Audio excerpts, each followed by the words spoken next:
Good morning, everyone. Treasure Troller here on a overcast morning in Michigan, aka FEMA Region 5, and we're in front of Joann Fabrics today. Most of the time these vlogs are done more of at a random site, but today we were specifically in front of Joann Fabrics, and we'll get to that in a minute. But first, I am in the unpleasant position of defending Governor Gretchen Whitmer. Sort of. Last week there was a lot of media hype, fake news if you want to call it, that Governor Whitmer had banned the use of the anti-malaria medications, the ones they're using for the coronavirus. The chloroquine was one of them, if I pronounced it right, that she had banned the use of it. So if you were in Michigan, well, and if you came down with coronavirus, you were, well, SOL. And quite honestly, I mean, that's a pretty scary thought to think that, there's not a lot they can do for you if the governor bans them. But actually, that's not what happened. What she was attempting to do was, I guess you could say, ban the misuse of the medication. There must have been some sort of indication that prescription for the medications were being written in attempt, more or less, some doctors were writing that as more of a preventative, or to get their hands on the medication should, like, a family member come down with it, or in an attempt to hoard some of the medications. So she was sort of wanting the monitoring of the administration of this medication. And she was very clear in her order that this was an unscientifically proven effective medication for the coronavirus. And she was giving pharmacists the backing, you could say, to report any potential misuse of the prescription or the prescribing of the medication, which pharmacists monitoring medication or even refusing to give out a medication really isn't unprecedented. They have in the past. That there may be a physician that, for moral reasons, will not fill a morning after prescription, and protocol is that they pass it on to a pharmacist that will. So it's not that big a deal. But I think the first indication that this may be a beneficial medication to the governor would have been that doctors wanted it. I mean, if they didn't think it was going to work, they probably wouldn't be trying to hoard the medication. But like I said, she was doing it on the basis of hoarding.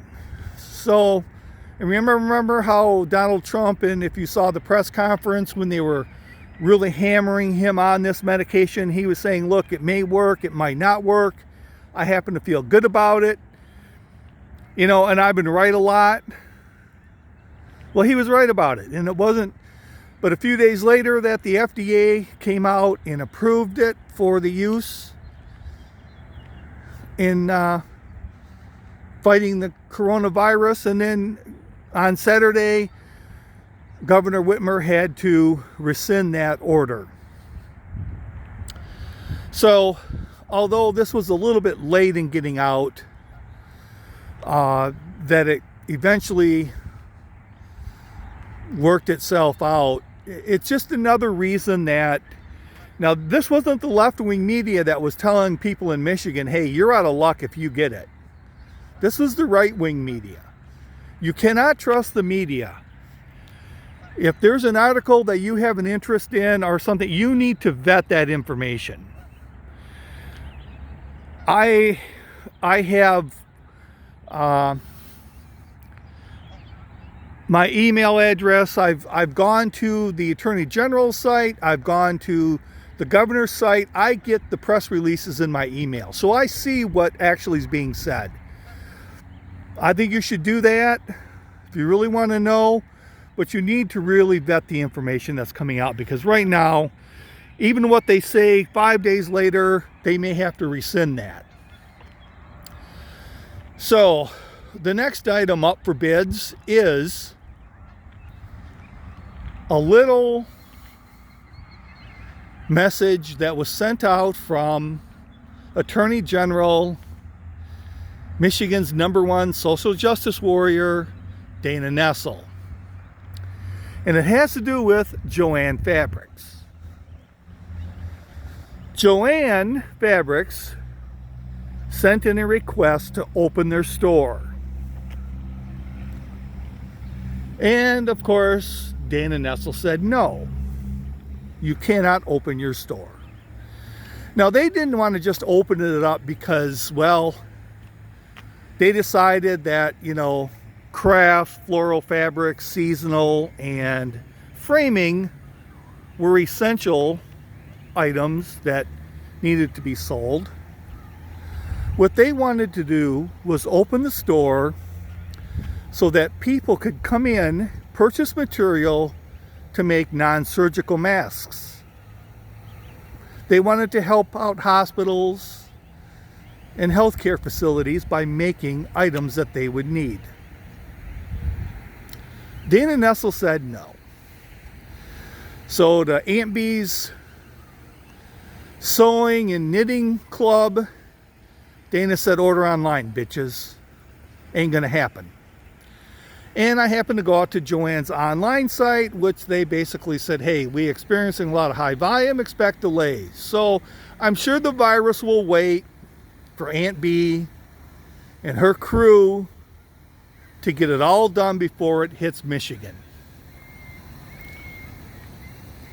So, although these people are out of work right now, Dana Nessel says you can't go in and earn a few shekels. We're going to let that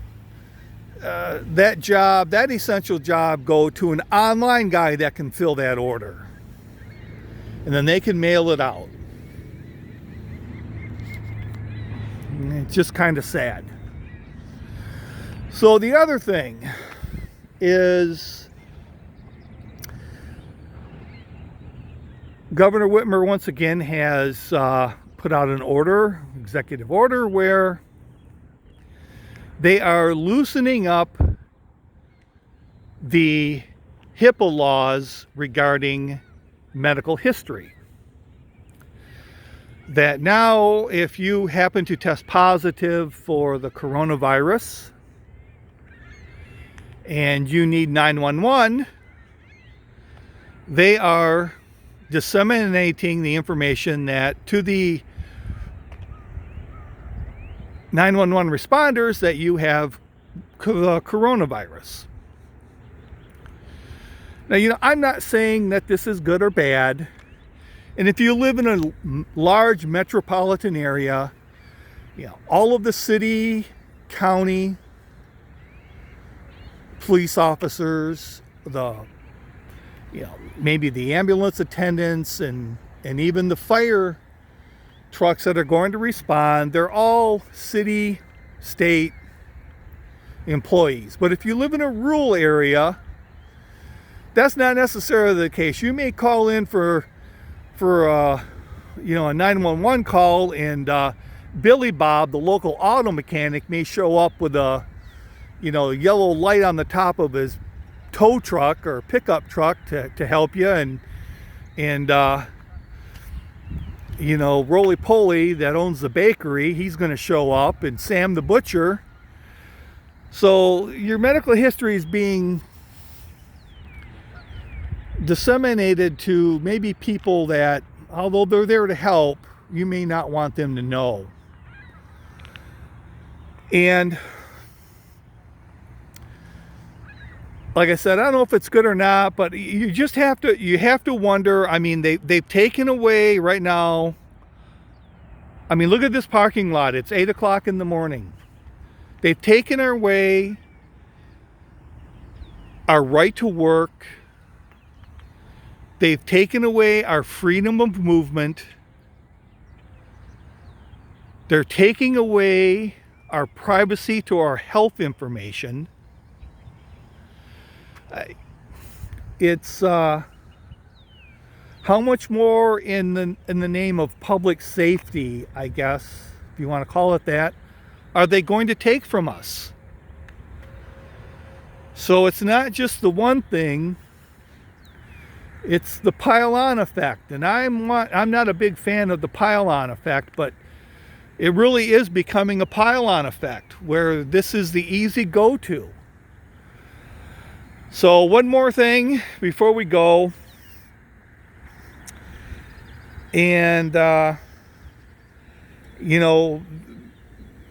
Governor Whitmer had made the national news when Trump referred to her, apparently, as I don't want to talk to that woman in Michigan, and he called her half Whitmer.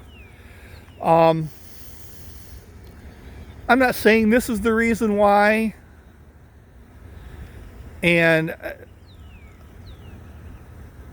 but you have to remember, there's something that you probably are not aware of, but I am, because, well, I get those press releases from Attorney General Nessel that Dana Nessel, and there is approximately 21 other attorney generals in the country that have spent a lot of their time in office suing the Trump administration. Michigan happens to be one. She's more than happy to file a lawsuit. She filed a lawsuit on behalf of the state of Michigan about the border wall. Now look, I didn't go to law school. She did. And I even knew way back when they did this that Michigan didn't have standing in this case, and we had no business being involved in this, and that's what happened. And then the whole thing got thrown out.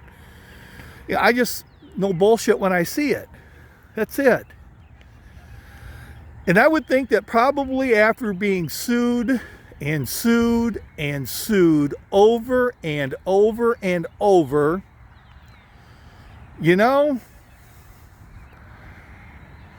there's got to be a little karma going on. And I'm not saying Trump is going to punish the citizens of those states where the attorney generals have nothing better to do than to sue his administration. I'm just saying he probably doesn't want to know the name of Governor Whitmer. And he probably doesn't have a whole lot of confidence in her ability to get things done other than filing lawsuits against him. So I can imagine there might be a little bit of animosity with them. So a little bit of animosity with Donald Trump and the politicians, or the leaders, the governor and her administration, there may be a little bit of animosity there. So I think there could be a little bit more to it than just Donald Trump trying to come up with a cute little nickname for her. And I guess you could say not wanting to talk to her, but like he says, you don't talk to me, you talk to my staff, but there may be a little bit of that to it as well. They just filed something about giving aid to Washington, D.C. of all places. Like, D.C. can't speak up for itself, and there's not enough people in D.C. But that's about it. Vet all the information you see coming out. None of them know you should probably ignore them. Just ignore the media. They don't know what's going on. They have to back off on what they say. They say one thing one day, they have to say something something different that's totally the opposite 2 days later, and then they have to, 4 or 5 days after that, they have to deny saying anything at all on the subject. So with that, this is Treasure Troller from FEMA Region 5 saying aloha and good day.